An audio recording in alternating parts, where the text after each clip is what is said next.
Malam di Dusun Ketekan begitu sunyi saat kabut turun pelan dari lereng Gunung Budek, menyelimuti jalan-jalan tanah yang jarang dilewati. Di sanalah Jaewa tinggal, di sebuah rumah tua beratap seng dengan dinding kayu jati yang sudah mulai lapuk. Tak banyak orang tahu, lelaki itu dulunya adalah pengusaha batu bata sukses, tapi kini hidup menyendiri, jauh dari keramaian. Warga menyebutnya penjaga Ketekan, bukan karena dia dukun, tapi karena dia tahu cerita yang tak berani diceritakan orang lain. Ketekan bukan sekadar nama tempat, tapi legenda hitam yang diwariskan secara lisan sejak ratusan tahun lalu. Tempat itu dinamai Ketekan karena dulunya konon dihuni makhluk gaib menyerupai kera hitam besar yang sering muncul menjelang malam Jumat Kliwon. Cerita ini diwariskan dari nenek Jaewa yang mengaku pernah melihat makhluk itu duduk di atas batu besar sembari menangis.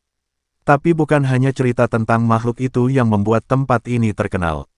Ketekan adalah lokasi pesugihan, ritual gelap yang menjanjikan kekayaan instan dengan imbalan yang tak main-main, nyawa, warisan darah, atau sumpah turunan. Banyak yang menolak mempercayainya secara terang-terangan, tapi diam-diam, pengunjung terus berdatangan. Jaewa pernah mencoba pesugihan itu 20 tahun lalu. Ia datang bersama seorang pendamping ritual dari Blitar, membawakan tumbal berupa ayam cemani, dupa hitam, dan sehelai rambut dari anak kandungnya yang masih berumur 3 tahun. Tempat ritual berada di gua sempit yang tersembunyi di balik semak-semak berduri. Di dalam gua itu, Jaewa mengaku mendengar bisikan yang datang dari segala arah, seolah-olah dinding batu hidup dan bernafas. Ia diberi pilihan oleh suara itu, uang mengalir tanpa henti atau hidup biasa dengan anak yang tumbuh normal. Ia memilih uang, dan benar saja, dalam 5 bulan, bisnis batanya melejit, mendapat kontrak besar dari proyek-proyek pemerintah daerah. Namun mulai bulan ke-6, anaknya mendadak sakit-sakitan. Selalu mimpi buruk, menggambar wajah tanpa mata, dan menangis saat mendengar suara lesung ditumbuk. Istrinya mulai ketakutan dan akhirnya minggat, meninggalkan rumah dengan anak yang semakin kurus. Di saat kekayaan datang deras, keluarga Jaewa tercerai-berai, dan bisikan dari gua itu mulai datang ke mimpinya, menagih janji. Jaewa mundur, ia kembali ke Ketekan bukan untuk mencari kekayaan, tapi menebus kesalahan. Ia menjaga tempat itu, melarang siapapun datang untuk pesugihan lagi. Namun orang tak percaya, kalau sudah tahu jalan menuju emas, mana bisa orang lain tak tertarik, ujar seorang pengunjung dari Surabaya yang datang dini hari dan memaksa masuk. Tapi Jaewa tahu, harta dari Ketekan adalah utang yang tak bisa dilunasi dengan uang. Ia menjaga bukan karena ia sakti, tapi karena ia tahu, tempat itu bukan sekadar tempat, melainkan pintu ke dunia yang tak bisa ditutup sekali dibuka. Rumor tentang tempat pesugihan di Ketekan telah menyebar jauh bahkan hingga luar Jawa Timur. Konon, ada seorang pengusaha tambang dari Kalimantan yang datang dengan mobil Pajero Sport hitam, ditemani 2 orang pria bertubuh tegap. Mereka datang tanpa berbicara banyak, hanya menyelipkan beberapa lembar uang ke dalam kaleng kopi dan meletakkannya di beranda rumah Jaewa. Lelaki tua itu tidak menggubris, hanya duduk di kursi bambunya sambil menatap api unggun kecil. Kalau uang bisa beli jalan pulang dari neraka, sudah banyak yang kembali. Tapi mereka semua hilang arah, bisik Jaewa dalam hati. Malam itu, 3 orang tamu itu masuk ke dalam hutan kecil di belakang rumah Jaewa tanpa izin. Mereka membawa sesajen dan kemenyan, seolah tahu prosedur ritual pesugihan dari internet. Tapi Ketekan bukan tempat sembarangan. Di balik belukar rimbun itu, ada penjaga gaib yang tak bisa dideteksi kamera atau alat. Bahkan anjing pun enggan masuk ke wilayah itu. 3 jam setelah mereka masuk, hanya satu yang keluar. Ia berjalan pelan, seperti orang kehilangan jiwa, matanya terbuka lebar namun tak mengenali siapa-siapa. Warga sekitar gemetar menyaksikan pemandangan itu, tapi Jaewa hanya menggelengkan kepala. Kalian datang dengan sombong, pulang tanpa nyawa, gumamnya. Kejadian itu menjadi bahan pembicaraan di warung kopi dan grup-grup WhatsApp warga Tulungagung. Beberapa berani menertawakan cerita itu, menyebutnya sebagai bumbu lokal atau rekayasa warga agar tempat itu tetap mistis dan tak diganggu proyek. Tapi beberapa tokoh desa tahu bahwa kejadian-kejadian aneh di Ketekan sudah ada sejak zaman Belanda. Seorang administrator perkebunan tebu bernama Van der Linde pernah dikabarkan hilang di sana saat sedang survei lahan untuk perluasan. Yang ditemukan hanyalah topi kolonial dan sepucuk surat berbahasa Belanda berisi kalimat, tempat ini bukan milik siapa-siapa. Jaewa menyimpan banyak peninggalan kisah itu di peti kayu tua yang ia letakkan di pojok dapurnya. Ada buku catatan ritual berbahasa Jawa kuno, jimat berbentuk wayang kecil dari tembaga, serta lembaran foto hitam putih yang memperlihatkan upacara malam hari di bawah pohon beringin. Ia tak pernah mempublikasikan benda-benda itu, karena menurutnya, semakin banyak yang tahu, semakin besar kemungkinan orang tertarik dan mencobanya. Pesugihan itu seperti candu, yang datang pertama kali karena penasaran, yang kedua karena butuh, yang ketiga karena sudah terikat, katanya suatu malam saat diwawancarai oleh seorang dosen antropologi dari Universitas Negeri Malang. Bagi Jaewa, tempat itu bukan tempat angker biasa. Ketekan adalah simpul antara dunia manusia dan alam seberang, yang hanya terbuka bagi mereka yang membawa niat. Itulah sebabnya, orang yang datang sekadar lewat biasanya baik-baik saja. Tapi mereka yang datang dengan harapan akan kekayaan, akan langsung terdeteksi. Makhluk di balik batu besar itu tak membaca doa, tapi membaca isi hati. Maka banyak yang pulang dengan tangis, bukan tawa. Yang paling berbahaya bukan ketekan, tapi keinginan dalam diri manusia yang tak pernah puas, ucap Jaewa sembari mematikan api unggun yang perlahan mengecil. Kisah Jaewa mulai menarik perhatian para peneliti spiritual dan komunitas pecinta sejarah lokal. Salah satunya adalah seorang penulis asal Kediri bernama Ratna Andika, yang menelusuri jejak-jejak pesugihan di Jawa Timur. Ia datang ke Ketekan dengan harapan bisa membuka rahasia tempat itu melalui wawancara dengan Jaewa. Namun, perempuan itu hanya diberi satu syarat oleh Jaewa sebelum memulai pencatatan, kalau kamu hanya ingin menulis demi viral, tempat ini akan menutup dirimu. Ratna tertawa waktu itu, menganggapnya sebagai kalimat kiasan, tapi gelagat wajah Jaewa sangat serius. Saat mereka mulai berbicara, Ratna mengeluarkan beberapa arsip lama dari kantor arsip Kabupaten Tulungagung. Ternyata, sejak tahun 1938, daerah Ketekan memang sudah ditandai dengan simbol merah pada peta kolonial Belanda. Simbol itu berarti, daerah berbahaya secara spiritual. Di dokumen lain tertulis adanya laporan hilangnya seorang petani yang sedang mencari rumput di tahun 1952, dan hingga kini tak ditemukan jasadnya. Saksi-saksi menyebut bahwa pria itu sempat berteriak memanggil ibunya, padahal ia berada 2 km dari rumahnya.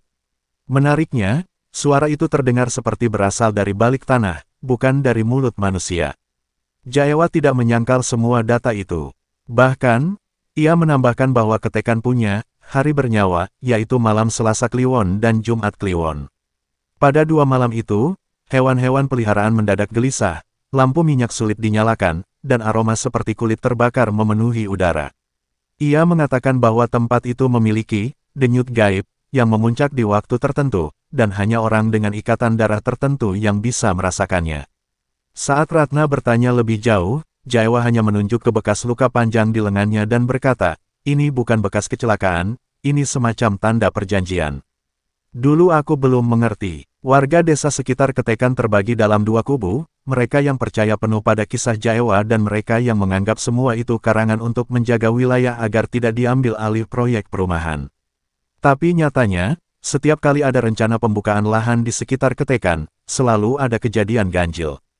Truk terbalik tanpa sebab, pekerja jatuh dari alat berat, hingga bos kontraktor yang tiba-tiba lumpuh sebagian tubuhnya setelah bermimpi dikejar kera hitam dengan mata merah. Perusahaan-perusahaan itu akhirnya mundur diam-diam tanpa membuat pengumuman resmi. Di antara cerita yang paling mencengangkan adalah kesaksian seorang kepala desa lama, Pak Bakar, yang kini tinggal di lereng utara Tulungagung. Dalam sebuah pertemuan adat, ia mengungkapkan bahwa Ketekan dulunya adalah tempat pertapaan seorang tokoh sakti bernama Ki Rengganis, yang disebut bisa berkomunikasi dengan makhluk halus penjaga kekayaan bumi. Pertapa itu diyakini mewariskan ilmunya kepada 2 murid, satu menjadi penyembuh dan satu lagi menjadi pemanggil kekayaan. Namun, sang pemanggil kekayaan konon menghilang secara misterius dan hanya meninggalkan satu pusaka, tombak kecil dari tulang kerbau yang kini entah berada di mana. Menurut Pak Bakar, Jaewa kemungkinan besar adalah keturunan dari murid yang hilang itu. Pernyataan Pak Bakar membuat Ratna semakin yakin bahwa Ketekan bukan sekadar lokasi mistis, tapi simpul sejarah spiritual yang terputus oleh waktu. Ia pun mulai menggali lebih dalam tentang sosok Ki Rengganis, sang pertapa yang menjadi legenda tersembunyi di Tulungagung. Dari catatan manuskrip kuno yang ia temukan di perpustakaan Keraton Surakarta, disebutkan bahwa Ki Rengganis adalah murid dari Sunan Geseng, tokoh sufi pengembara yang dipercaya mengajarkan laku batin lewat alam. Jika benar itu jalurnya, maka Ketekan punya hubungan dengan jalur dakwah mistik Wali Songo, ujar Ratna kepada Jaewa saat keduanya duduk di pelataran rumah pada sore yang lembab. Jaewa mendengarkan sambil menyesap teh dari cangkir Seng Tua. Ia tak banyak bicara, tapi dari ekspresi matanya tampak jelas bahwa ia tidak asing dengan nama Sunan Geseng. Kami dilarang menyebutnya sembarangan di tempat ini, katanya pelan. Ratna tercengang. Jaewa lalu menunjuk ke arah sebuah pohon gayam tua yang tumbuh condong ke timur, tak jauh dari ladang kosong. Di bawah akar pohon itu, konon disembunyikan kitab langit, kitab yang tak bisa dibaca oleh orang tamak. Setiap kali digali, tanahnya akan kembali utuh keesokan harinya, tutur Jaewa. Cerita itu telah diceritakan dari generasi ke generasi, namun tak ada yang berani membuktikannya. Tak sedikit warga yang mencoba mengambil bagian dari pohon itu, baik daunnya, batangnya, atau sekadar tanah di sekitarnya, dengan harapan bisa mendatangkan keberuntungan. Namun hasilnya selalu sama, sakit kepala, mimpi buruk, hingga gangguan rumah tangga. Bahkan ada seorang pemuda dari Trenggalek yang mencoba memotong cabang pohon itu untuk dijadikan gagang keris, namun pulang dalam keadaan bisu dan tubuh gemetar. Ayahnya akhirnya mengembalikan potongan kayu itu ke lokasi asal, dan malam itu si pemuda kembali berbicara, tapi hanya dalam bahasa Jawa kuno yang tak dimengerti keluarganya. Makin dalam Ratna menggali, makin kompleks hubungan antara tempat, waktu, dan manusia di Ketekan. Ia mulai mencatat bukan hanya sejarah lisan dan kejadian aneh, tapi juga pola-pola alam, posisi bintang saat kejadian mistis, arah angin saat ritual pesugihan, dan frekuensi gangguan elektronik di sekitar lokasi. Jaewa memperingatkannya untuk tidak mencoba memetakan Ketekan secara ilmiah. Tempat ini bukan untuk dipahami dengan kepala, tapi dengan rasa, ucap Jaewa. Namun Ratna yang keras kepala tetap melanjutkan, hingga suatu malam ia mengalami mimpi yang membuatnya menggigil saat bangun. Dalam mimpi itu, Ratna melihat dirinya berdiri di depan cermin bambu, tapi bayangannya bukan dirinya, melainkan sosok perempuan tua dengan mata merah dan rambut menjuntai panjang. Suara dari bayangan itu berkata, "Tulis dengan jujur, atau kau akan menulis ulang hidupmu sendiri." Ketika ia terbangun, tangannya gemetar, dan tinta dari bolpoin yang ia simpan di saku telah meleleh seperti darah di kertas catatan. Ia langsung mencari Jaewa keesokan harinya, dan untuk pertama kalinya, ia menangis di hadapan lelaki tua itu. Jaewa hanya meletakkan tangannya di pundak Ratna dan berkata, "Kamu sudah disentuh. Sekarang kamu bukan hanya penulis, tapi saksi." Sejak malam mimpi itu, Ratna tak lagi sekadar menulis dengan tangan. Ia menulis dengan hati, bahkan kadang merasa tulisannya seperti dituntun oleh kekuatan yang tak ia pahami. Ia menuliskan kisah demi kisah dari warga yang pernah berurusan dengan Ketekan. Salah satunya adalah cerita seorang ibu muda bernama Lastri, yang pernah kehilangan anaknya di sekitar lokasi itu. Anaknya, Bima, hanya berusia 5 tahun saat bermain layangan dan berlari ke arah kebun bambu di sisi barat Ketekan. Dalam sekejap, ia menghilang. Semua upaya pencarian dilakukan polisi, relawan, bahkan paranormal, namun tak ada hasil. Hingga hari keempat, anak itu ditemukan sedang duduk di bawah pohon sambil memeluk tanah. Yang membuat semua orang terkejut adalah apa yang anak itu ucapkan saat ditanya, "Aku sedang belajar dari kakek Kera, tapi dia sudah pergi." Bocah itu tak bisa menjelaskan siapa yang dimaksud, tapi menggambarkan sosok besar, berbulu hitam, bermata putih, dan bisa berbicara dengan lembut. Bima tak menunjukkan luka sedikit pun, bahkan terlihat sehat. Namun sejak saat itu ia sering berbicara dengan benda-benda mati dan mendadak bisa membaca aksara Jawa kuno, padahal sebelumnya belum pernah diajarkan. Ayahnya sempat membawanya ke psikiater, tapi diagnosa medis tak menemukan gangguan. Banyak warga percaya bahwa anak itu telah diberi sesuatu oleh penghuni Ketekan.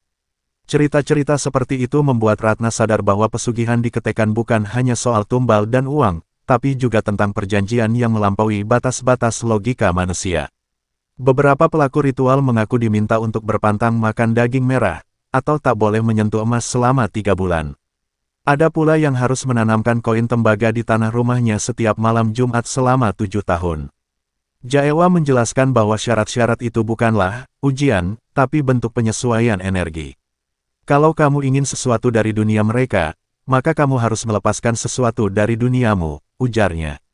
Namun tidak semua ritual pesugihan di Ketekan berhasil. Ada juga yang gagal, dan kegagalan itu lebih menakutkan daripada tidak mencoba sama sekali. Salah satunya adalah seorang calo tanah dari Nganjuk yang datang bersama rombongan. Ia membawa kelapa gading, kain kafan, dan darah kambing hitam sebagai syarat, namun ia salah langkah, memulai ritual saat bulan mati, bukan bulan purnama. Dalam waktu seminggu, ia mengalami serangkaian kejadian aneh, kaca rumahnya retak seperti terkena pukulan dari dalam, ayam-ayamnya mati tanpa luka, dan istrinya tiba-tiba kerasukan saat mencuci piring. Yang paling mengerikan, pria itu menghilang pada malam ke-13, hanya ditemukan sandalnya di depan mulut gua Ketekan, dan tak pernah ditemukan lagi hingga kini. Jaewa tidak pernah ikut campur dalam keputusan orang-orang itu. Ia hanya memperingatkan, tetapi keputusan selalu kembali ke masing-masing individu.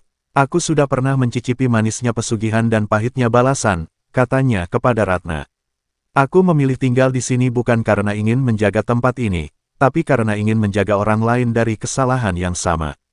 Kini setiap malam Jumat Kliwon, Jaewa duduk di depan rumah dengan dupa menyala, bukan untuk memanggil, tapi untuk mengusir, agar pintu gaib itu tetap tertutup, dan agar tidak ada lagi manusia yang tergoda oleh gemerlap harta yang tak berasal dari terang.